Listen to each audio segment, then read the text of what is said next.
네, 이제 오늘은 그 두 번째 시간 시작해 보도록 하겠습니다. 자, 저번에 제가 시진핑에 대해서 간단하게 말씀을 드렸었어요. 이 시진핑이 지방 생활을 하면서 키워왔던 자신의 그런 이제 입지나 그런 이제 정치적인 영향력을 바탕으로 국가 주석 자리에까지 올라서면서 바로 실시했던 것이 뭐냐면 반부패와의 전쟁을 하기 시작을 합니다. 의법치국이라는 말을 강조하면서 반부패와의 전쟁을 시작을 하는데, 이 의법치국에서 이야기하고자 하는 것이 뭐냐면 법에 의한 통치로서 이 법을 어기고 부패한 그런 관료들에게 그런 이제 처벌을 하고 나라 기강을 다시 세우고자 하는 이제 그런 시도들을 하게 돼요. 2년 동안 18만 명에 가까운 공직자들을 낙마시키고요. 그 다음에 고위 간부 55명을 처벌을 하고요. 그 다음에 호랑이 사냥이라는 그런 사건을 통해서 거물급 부패 인사들까지 시진핑이 처벌을 하기 이르릅니다. 자, 이렇게 해서 어느 정도 시진핑 체제가 완성이 되고, 이 시진핑 체제가 이제 이게 순탄대로를 이제 가는 것 같지만, 사실 이 시진핑 체제에 있어서 여러 가지의 그런 도전들이 있어요. 첫 번째가 집권 내 세력이 있어요. 그러니까 집권 세력 내에서 이제 시진핑을 이제 옹호하는 세력들이 있는 반면에, 이제 시진핑의 그러한 이제 독재에 우려하는 그런 세력들이 있죠.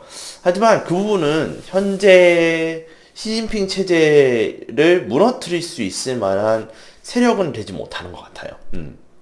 그래서 첫 번째 이 도전 내용에 대해서는 지금 많이 약해져 있다. 그리고 이제 두 번째, 이제 신장 위구르 같이 변방 소수민족들이 이제 분리운동을 하기 시작을 하는데요. 이제 보면은 신장 위구르 지역도 있고, 그 다음에 이제 달라이라마의 나라라고 하죠. 이제 티벳, 이제 티벳 문제도 지금 문제가 있는데, 그런 이제 변방 소수민족들의 분리운동에 대해서는 굉장히 강경론적인 입장을 취하고 있습니다. 그래서 좀 그런 공권력을 투입을 해서 진압하는 입장이고요. 또한 민주주의에 대한 시민들의 갈망 부분도 시진핑 체제에 이제 도전하는 한 요인으로 보고 있습니다. 무슨 말이냐면, 이제 홍콩 같은 경우에는 반환되기 전까지는 영국의 식민지로 살아왔잖아요. 그러면서 이제 영국의 그런 자유민주주의 체제 하에서 살아왔다라는 거죠. 이 홍콩 이 지역을 중국이 반환하면서 체제적인 문제가 생기기 시작을 합니다. 중국 내에는 기본적으로 사회주의 또는 공산주의 체제였다라고 할 것 같으면, 이 홍콩만은 민주주의를 고수할 수밖에 없었죠. 그죠? 그러다 보니까 국가는 한 개의 국가이지만 홍콩이 편입된과 동시에 한 국가 두 개 체제로 운영이 되기 시작을 합니다. 그래서 홍콩은 홍콩 자치 조직이 따로 있고요. 그 다음에 그 외에 이제 내륙 지방에 대해서는 이제 중국 공산당의 정부에 의해서 통치가 되고 있는 이제 그런 상태였는데, 시진핑 체제에서는 이 홍콩이 이제 홍콩에 대한 문제에 적극적으로 개입을 하면서 이제 한 국가 두 개 체제가 아니라 한 국가의 한 개 체제로 하려고 하는 그런 이제 시도를 보이고 있지 않느냐, 이제 그런 문제들이 있습니다. 왜냐하면 이 홍콩의 자치 지도부를 이제 선출하는 과정에서 또 이제 그 인사들을 내는 과정에서 시진핑이 이제 친중국 성향의 그런 그 홍콩 사람을 이제 올리려고 하는 그런 이제 내용들이 알려지면서, 이제 홍콩의 민주화 바람이 더 거세게 불기 시작한다라는 거죠. 그다음 이 시진핑이 집권하면서 빈부격차와 그 다음에 경제개발 소외층들이 분노를 하게 되는 이제 그런 것도 하나의 이제 도전일 수 있다. 자, 무슨 말이냐면, 자, 시진핑 체제를 통해서 이득이 보는 세력이 있다면 오히려 손해를 보는 세력들도 있을 거 아니에요. 또한 이 시진핑 체제가 들어설 당시에 세계 경제 자체가 빈부격차가 굉장히 심해지를 시켰고, 그 다음에 이 시진핑 체제가 되고 나서 경제 개발이 되는 곳이 있고 경제 개발에서 소외되는 쪽이 있을 거 아니에요. 특히 이 경제 개발이 그 혜택을 받지 못하는 이 소외층들과 그 다음에 이 빈부격차에 의해서 좀 처지가 더 안 좋아진 그런 소위 말하면 뭡니까? 이제 서민들이라고 보면 되겠죠. 또는 이 서민층이라고 부르는 사람들보다 더 낮은 그런 이제 소득을 보이면서 그 나라의 이제 최하층민으로 전락하게 된 그런 이제 농민들 이런 사람들도 역시 이 시진핑 체제에 분노를 느끼게 되지 않을까. 예, 이제 그렇게 보고 있습니다. 필자가요. 자, 특히 아까 그 도전 내용들 중에 그 소수 민족들의 분리운동 이제 그런 내용에 대항하여서 중국 공산당 정부가 만든 하나의 기관이 있는데 그게 뭐냐면 6521 판공실이라는 건데요.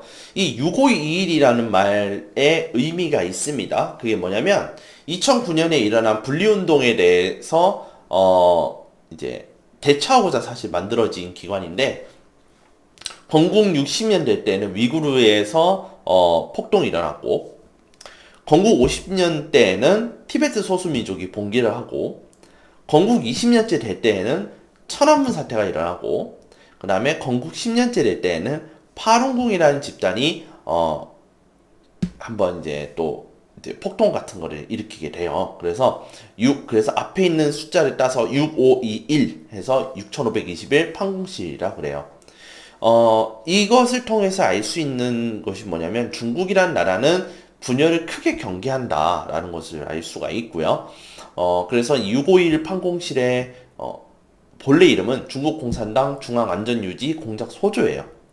그래서 이런 2009년에 일어났던 분리운동에 대해서 효과적으로 대처하기 위한 기관이다. 그리고 그것은 분열을 크게 경계하는 이 중국을 상징하는 기관이다라는 것을 우리가 읽어낼 수 있어요. 자, 그 다음에 이제 도시와 환경 문제에 대해서 이제 좀 볼 텐데요. 이 부분에 대해서 먼저 우리 책에 나와 있는 내용을 좀 읽어드릴까 합니다.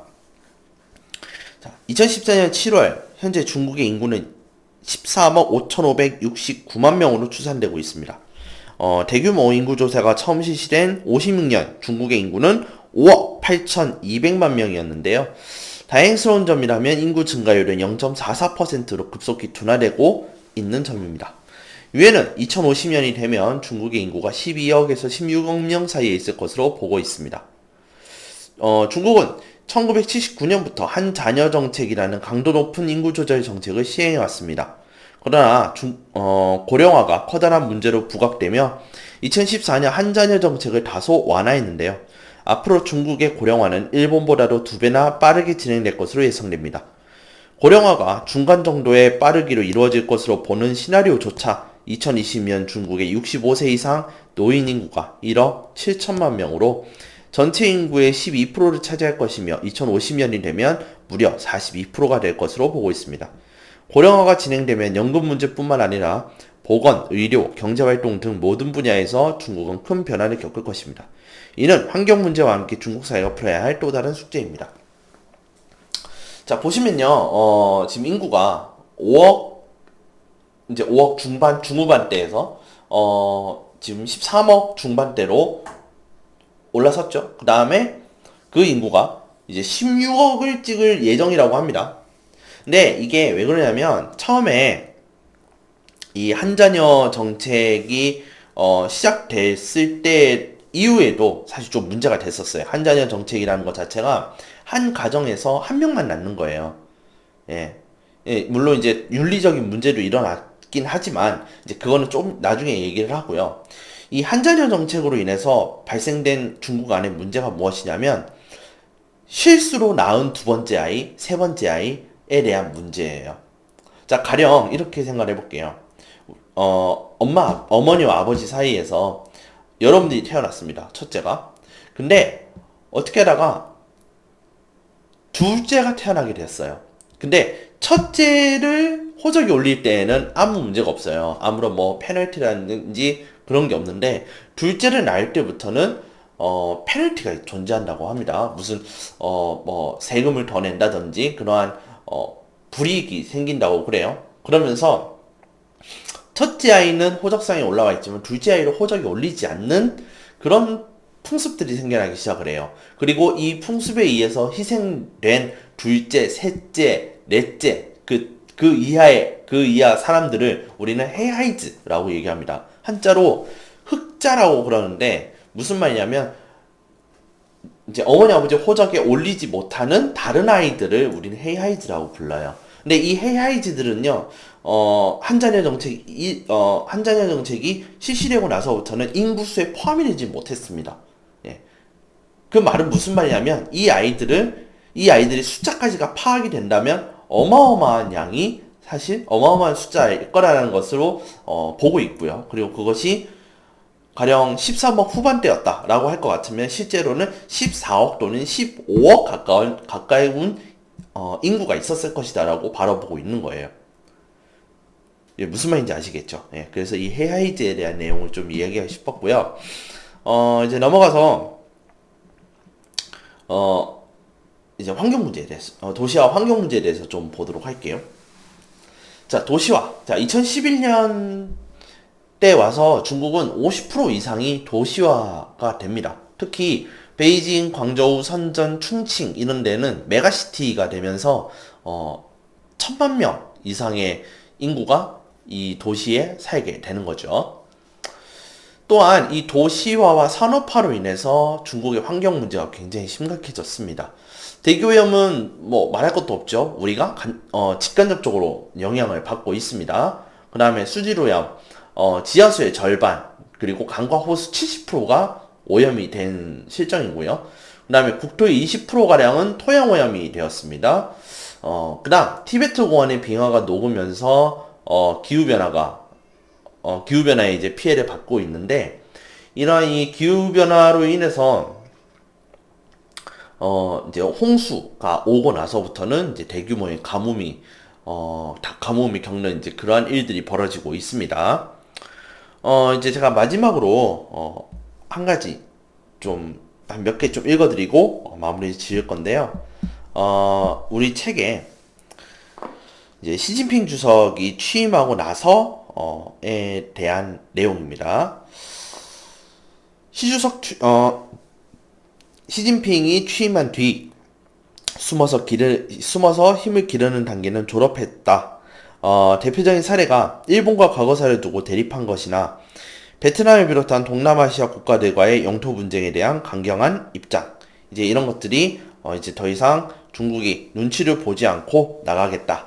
자, 그 다음에 중국은 군사비 지출을 계속 늘려나가고 있고 2011년 첫 항공모함을 선보였으나 여전히 중국 근해를 넘어서 군사작전을 수행할 능력은 없는 것으로 추정된다. 자, 중국이 점차적으로 군비를 늘려나가고 있습니다. 군비를 늘린다는 말은 군사력을 늘린다는 뜻이고, 군사력이 늘어간다는 것은, 여러 가지 군사적인 그런, 이슈에 대비를 하겠다라는 거거든요. 그러니까, 미국에 준하는 그런 군비를 갖추어서, 좀 군사적으로, 강한 나라를 만들고자 하는, 지금 그런, 이제 시도들을 한다라는 것으로 지금 보여지고 있어요. 그러나 여전히 중국을 불완전한 강대국으로 보고 있는데요. 이것은 어디에 나와 있느냐? 읽어드리자면 중국은 외교적으로 여전히 발톱을 감추고 있으며 자국이 직접 관련된 이해관계에만 주력하고 위험을 회피하려는 경향이 강하다고 전문가들은 지적합니다. 중국이 예민하게 반응하는 것은 아직까지는 대만 문제, 티베트 신장, 홍콩 문제, 중국 내 인권을 둘러싼 서방의 문제 제기, 해양 영토 문제 등에 국한되어 있다.